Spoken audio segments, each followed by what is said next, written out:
अस्सलाम वालेकुम। बेटा कैसे हैं आप? आपने बेटा कहा है कि आई कैप स्टडी टेक्स्ट को कैसे हैंडल करें। देखो बेटा, आई कैप का जो कैफ टू का स्टडी टेक्स्ट है उसको इस वक्त बिल्कुल भी देखने की ज़रूरत नहीं है, क्योंकि अभी आपके पास टाइम रह गया है लेस देन अ मंथ। और अगर इस वक्त आप जाओगे उस स्टडी टेक्स्ट को फॉर द फर्स्ट टाइम देखने, तो ना सिर्फ ये कि वो कंफ्यूज करेगा आपको, बल्कि उसकी ज़रूरत भी नहीं है। रीज़न ये है कि आई कैप का स्टडी टेक्स्ट बनाया किसे गया है, वो बनाया गया है सेल्स टैक्स एक्ट 1990 और इनकम टैक्स ऑर्डिनेंस 2001 की ही प्रोविजंस पे। ज़्यादातर जो बनाने वाले ने किया ये है कि उसमें से ही रिप्रोड्यूस किए हुए हैं सेक्शंस। कहीं कहीं हल्की फुल्की उसने कमेंट्री भी की है और कोई एग्जांपल्स भी दिए हैं। अब ये है कि बेटा आपका जो 90% मार्क्स हैं, 90% मार्क्स वो आपके इनकम टैक्स ऑर्डिनेंस 2001 और सेल्स टैक्स एक्ट 1990 पे हैं।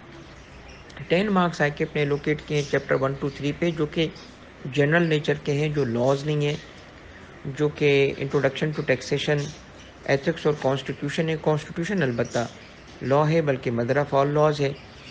तो इन 3 चैप्टर्स पे 10 मार्क्स के करीब एलोकेटेड है, बट आते आजकल जो रिसेंटली है ना वो 6 to 8 है। तो अब ये है कि बेटा आई कैप की स्टडी टेक्स्ट को आप पहले ही कवर कर चुके हो। कैसे कवर कर चुके हो कि सारा कुछ जो मास्टर शीट्स में मैंने दिया है वो वही है जो आई कैप के स्टडी टेक्स्ट में लिखा है, क्योंकि आई कैप के स्टडी टेक्स्ट ने कहाँ से ये चीज़ें ली हैं, इनकम टैक्स ऑर्डिनेंस से और सेल्स टैक्स एक्ट से और कॉन्स्टिट्यूशन से, तो वही हमने भी वहीं से ली है। तो हमने असल में चूँकि बच्चे के टाइम और नीड को आगे रखना है, तो सारा कुछ जो उसमें कोई 400 सफ़े 450 सफ़े हैं, तो वो आपको कोई 12-13 इनकम टैक्स में शीट्स में और 5-6 सेल्स टैक्स की शीट में सारा समराइज़ हो चुका है। समराइज़ इसका मतलब ये नहीं है कि पॉइंट्स हैं। आपने देखा होगा कि जो हमने यहाँ पे पर्पस सर्व करना है और स्मार्ट वे में स्टडी करनी है, तो जहाँ-जहाँ पे प्रैक्टिकली चीज़ें एग्जामिन होती हैं तो हमने उसको पॉइंट्स और टेबल्स में लिखा है, कहीं फ्लो चार्ट्स बनाए। और जहाँ पे हमारे थ्योरी के सवाल आते हैं तो हमने मिनिमम वहाँ पे अंग्रेज़ी भी लिखी है, जहाँ जहाँ पे लीगल लैंग्वेज है वो लीगल लैंग्वेज भी लिखी है। तो आप सिर्फ़ और सिर्फ मेरी मास्टर शीट्स पे बेटा फोकस करो। आपको इस वक्त स्टडी टेक्स्ट पे जाने की कतई ज़रूरत नहीं है, क्योंकि अगर आप जाएंगे भी ना तो कुछ आपका पर्पस सर्व नहीं होगा। वही चीज़ें हैं। अब देखें, जो चीज़ें अगर आप मेरे जो एग्ज़ाम फोकस समरी लेक्चर्स में देख रहे हो, जैसे मैं आपको एक मिसाल दूं कि अभी आप पोर्टल पे जाओगे तो आपको रजिस्ट्रेशन का जो टॉपिक है, रजिस्ट्रेशन सेल्स टैक्स का, उसका तकरीबन 1.5 घंटे का एक समरी लेक्चर अवेलेबल है। आपके पास शीट है इसकी रजिस्ट्रेशन की, और उसमें रिटर्न भी है।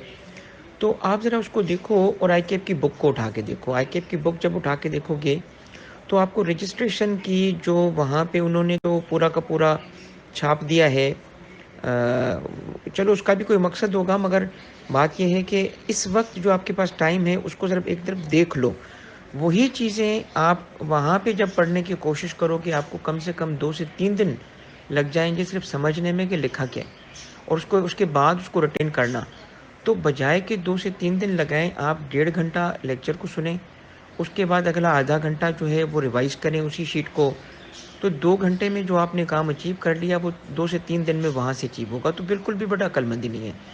और चूँकि ये लॉज़ है ना, तो लॉज़ में आप बिल्कुल भी बेफ़िक्री से, और बिल्कुल मैं ज़िम्मेदारी से बता रहा हूँ कि आपको बुक जो है आई कैप की यूज़ करना रिक्वायर्ड नहीं है, क्योंकि ये लॉज़ हैं जहाँ से उन्होंने भी कहीं से लिए हैं। हाँ, अलबत्ता बाकी सब्जेक्ट्स हैं, चूँकि वहाँ पे पीछे कोई स्टैंडर्ड नहीं होता, तो वो अलग बात होती है कि आई कैप की बुक को प्रेफर किया जाए। जैसे इंट्रोडक्शन टू बिजनेस है। अब इंट्रोडक्शन टू बिजनेस में मैं भी जब यूज़ करता हूँ तो बच्चों के लिए मैं बुक की एक एक लाइन को इम्पोर्टेंस देता हूँ। इंट्रोडक्शन टू बिजनेस कहीं और से तैयार हो ही नहीं सकता, आई कैप की बुक से ही वो पेपर निकलता है। तो सब्जेक्ट टू सब्जेक्ट बेटा टेक्निक अलग होती है। आप टेक्स्ट में इस वक्त फोकस करो सिर्फ 3 चीज़ों पे। आप फोकस करें मेरी मास्टर शीट्स पे, मेरे एग्ज़ाम फोकस समरी लेक्चर्स पे और प्रैक्टिस पे। बस ये चीज़ें आप फोकस करो, आपका इंशाल्लाह पेपर निकल जाएगा।